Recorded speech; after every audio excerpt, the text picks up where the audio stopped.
How you doing, Steve? I'm Anthony. Hi, Anthony. Thanks for submitting your story. In doing so, we're going to give you this awesome t-shirt. It's the official myrawdeal shirt. You enjoy that. Take Thank you. care of it. So tell me something about yourself. I'm a general contractor in Central Florida. Been contracting here about 12 years. My specialty is renovations of apartment complexes, condo associations, strip malls, mostly commercial work, multifamily. Sounds fun. Let me know about Vic's Painting and Reconstruction. What's that about? It's a business that I bought 10, 11 years ago from a guy named Victor Hine. And what we do is renovate apartment complexes, condo associations, strip malls. It's mostly painting, but we do some construction. And I have a partner that comes on board when I do the construction that pulls my permits, and we go forward that way. So tell me about your raw deal. What happened?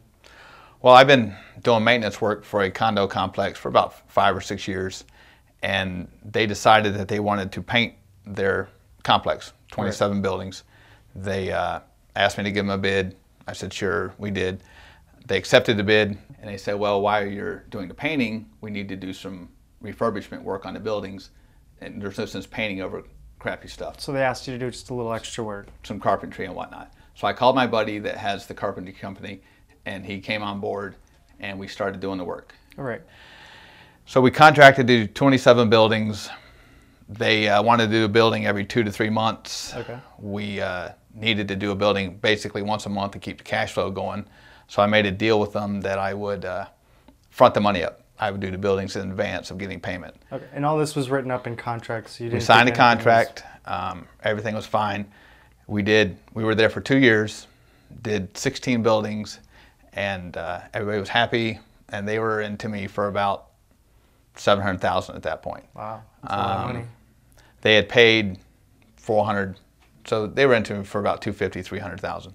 And so this whole process is going on, and you're putting up money for them throughout the way. Right, I paid all the help, paid for all the materials, kept the job rolling, knowing that my profit would come at the end.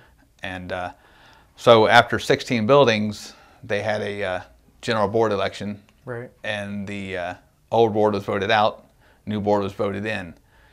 New board was more looking at the dollar signs now rather than the workmanship. Right, and they didn't originally come up with the contract with you, so they No, didn't have weren't as good of a relationship than you had with the other board, right? They, again, they didn't help set the prices, but the prices were industry standard anyway. Okay. So we're at 16 buildings at this point. New board comes on top, and they agreed to do 5 more buildings. All right. Now, I was fronting them money to do the buildings. Okay. I was working way in advance of their payment schedule. So when the new board came on, they owed me about $200,000, and at the end of finishing the next 6 buildings, they owed me $332,000. Okay. The board president at the time was doing some work for a major chain of a restaurant, and the builder that was working for him came over and gave them a bid to finish the project at 30% cheaper than what I was. Basically, he was doing it at cost. Industry standard, there's 10% overhead, 20% profit markup. So I know where his 30% was. Right. He was doing them a favor, I guess. Right, so you couldn't match that. I didn't get the opportunity. You didn't have intention to do that because your contract had stated that you were I had prices and we were set up. So I took my contract to actually 3 lawyers at the time. Right. They all said, you have a solid contract, fight it.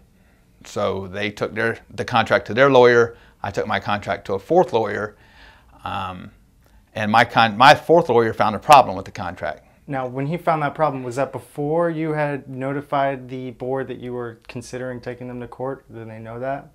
They didn't know the problem that I found with the contract, but their lawyer found it also. Right. And I would have to backtrack a little bit to explain the problem. The contract was with me. I'm licensed to paint that type of work. Okay. I'm not licensed to actually build. I have a carpenter on staff who is licensed to build. Right. He pulled the permits that we needed when we got into the more accelerated construction phase of this project. And so was that the problem? Well, the problem was I didn't put his name in the contract. Right.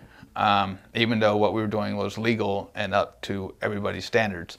So the problem with the contract then was that his name and number was not listed in the contract.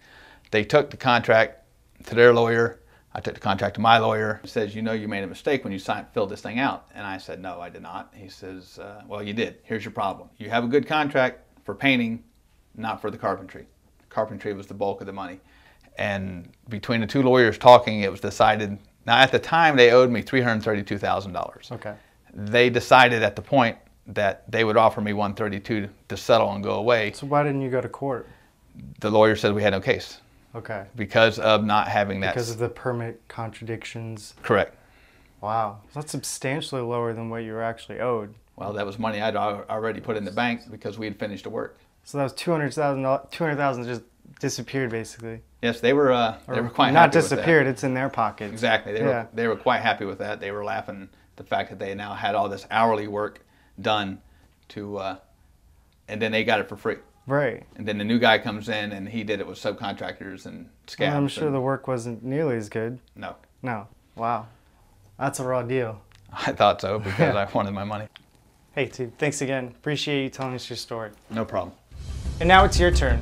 Go to myrawdeal.com now and vote for which story you think got the rawest deal. Will it be story number 1? Maybe it'll be story number 2. Who knows? Maybe you'll pick story number 3. The choice is yours. Get up now, get on your computer, go on myrawdeal.com and vote now.